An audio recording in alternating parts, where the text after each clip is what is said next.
So when we talk about the significance of AI, so the number of data coming in today is very huge. To process those data is quite very challenging for the humans, and that's when we take the assist of the AI today.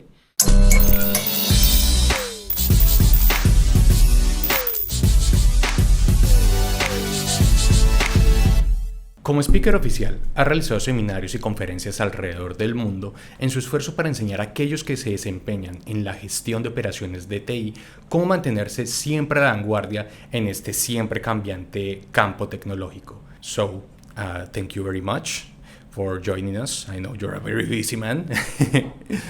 Observability has been the buzzword in the ITOM domain for quite a long time, and in the 2025 is not going to be the exception. So I'm going to go straight to a point and ask you how we can take advantage of our observability in these different infrastructures, be it on-premise, hybrid, or completely on cloud. Right. Thank you so much for inviting me for this podcast. It's been really happy to collaborate with you people to talk more on the observability things. That was really a nice question. How observability can be taken as advantage in all these different infrastructures. As you said, observability was a buzzword a couple of years before, I think, but now today everybody talks about observability. Every IT admin is very used to what observability is. Observability have born in such a way that just because of more data have come into picture, you have got to process more data. That's when observability plays a significant role there. And we want to talk about the application development layer. So there are a lot of differences came up, like microservices. There are a lot of moving objects came into picture in the application development layer. So that also made one of the other important significance for observability to come into picture. And even when we talk on the IT ops side, we want to talk about completely heterogeneous. There are a lot of devices, different vendors, different models, and they all talk different language. Some talk on the API, some talk on SSH, some on SNMP. There are a lot of differences on those as well. So when observability come into picture, there are a lot of significances, there are a lot of advantages, especially when you talk about cloud, on-prem, and hybrid. All of them do have similar kind of approaches and advantages. When they leverage that's going to be very huge for all of these organizations. So when I talk on the hybrid, that's when most of the people today are, at least 4 out of 10 are hybrid today. And when I talk about the advantages, especially point 1 is better visibility. So there are a lot of devices across cloud and on-premise. It's very difficult without an observability solution today. So you should definitely have a better visibility. When you have better visibility, you know where, what, when things are happening, so that your troubleshooting time would be lesser. So you spend really very less time in the war room. So your MTTR gets reduced. So then your downtime gets reduced. So becomes your higher profits. So on top of this, organizations look forward for the employee happiness, your end user experience, your developers' productivity, higher profits, simply a better business. So when they want to do a better business, there are a lot of advantages in all of these. Better visibility, killing all these siloed models today. So that improved collaboration, because there are all teams are involved in this today. So right, starting from your applications and then the hosted server, the database, the network layer, until the port where that particular switch or the port where that is connected to. So the entire layer is being monitored through the observability platforms today.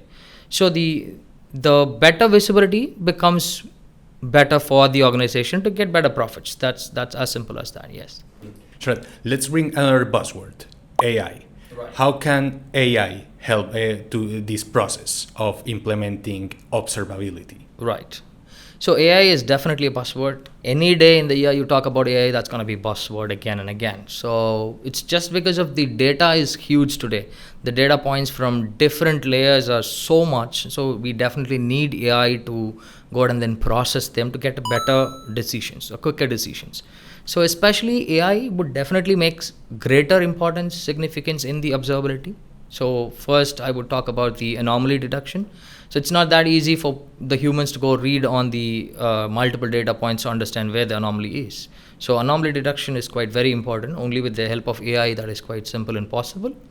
So when we talk about the significance of AI, so the number of data coming in today is very huge. To process those data is quite very challenging for the humans, and that's when we take the assist of the AI today. So even when we talk about the dark data today, most of the companies talk about the dark data. So almost 40 to 50% of the data is dark. So when we wanted to make those dark data really valuable, just definitely AI should be a part of your observability tool is what I recommend. So on top of that, in day-to-day life, you would definitely, the IT admins can take leverage of the AI with anomaly detections. So it helps you in doing the anomaly detections, the RCA, the root cause analysis, predictive analysis, and even the security analysis with the behavior analysis of the user, how the user is behaving. Based on that, it can predict patterns and tell you whether this is a security threat or not. So those things can also be used for from the AI perspective. In short, all this enhances like the user experience. Definitely, yes. True. What are the biggest challenges in the AI ops or the AI implementation in ITOM? Right. So definitely there are challenges when we take the advantages of the AI. So implementing them definitely have to climb up a lot of challenges. But when you finish up all those challenges in your organization, I would definitely say the view would definitely worth the climb. So you would definitely feel a lot of advantages with the AI. On the challenges perspective, when we talk about, there are a lot of challenges, especially when we talk about the data, the quality and the quantity of the data. It's unlike the generative AI, because generative AI quite simple and easy on the other side. It helps you with the grammar correction, text to speech or text to video. That's a different scene altogether. But AI ops, when we use them in the IT operations sector, that's going to be a little different. See, the quality and the quantity of the data which is being fed in has to be very much important there. That is a little bit challenged today. And the next thing is trust and transparency. When the traditional users are not ready to take up this AI very quick than expected. So there is something on the trust part. That's when we wanted to always say that whenever you take up AI into your observability tool, make sure that you check there is something called HITL. See, the human in the loop. So when there is a feature or a feedback mechanism for the AI to respond on your observability tools, that would be even more easier. There is a necessity for a human to leverage his or her intelligence to the AI so that the false positives are definitely possible through AI at the very initial stages. So human in the loop, the feedback which is given by the human can definitely bring your model much more stronger.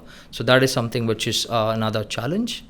And also I would say another challenge is cost. Yes, cost is involved right here. When we talk about the cost here, a key takeaway which I wanted to give you all today is whenever you have an observability solution in your organization for monitoring, so we have to make sure that your AI should definitely not be a separate platform where you should have observability solution on one side and AI platform on the other side. That is not recommended all the time, because the data collection happens on the observability side and you just wanted to ingest all the data to the AI platform, then it process and give you the feedback. That's little difficult.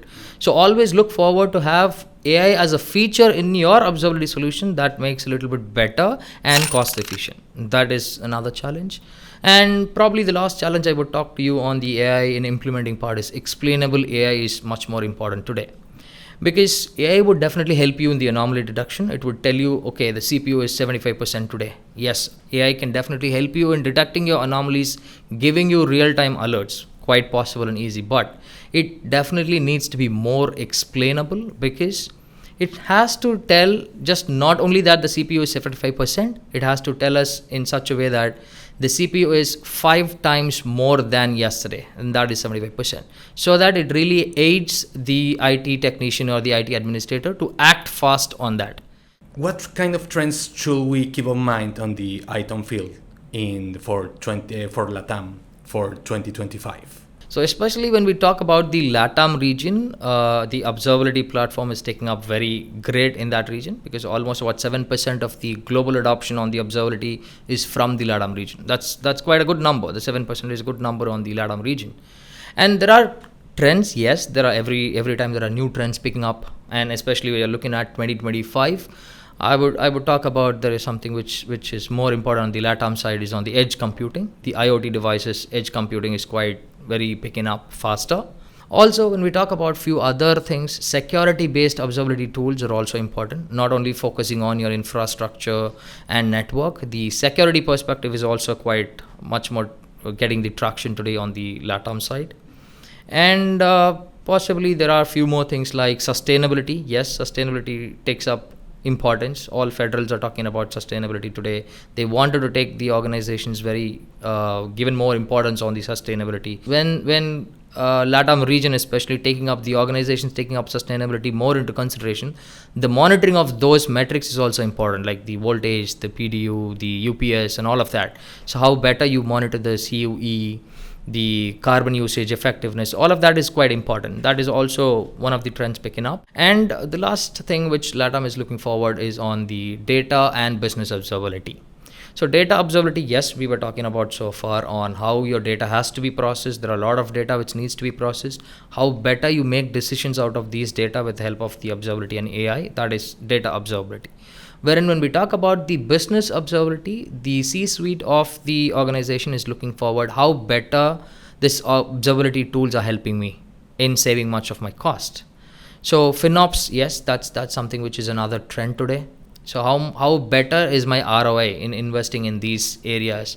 So observability tools should help me in getting those information on the cost perspective as well for the C-suite.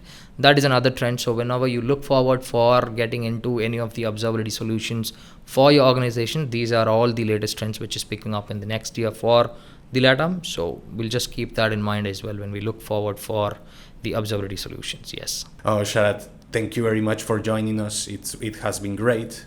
Thank you so much for inviting me as well. It's really a pleasure talking to you today as well. Y ya saben, aquí tenemos como un vistazo de lo que podría esperarnos en 2025.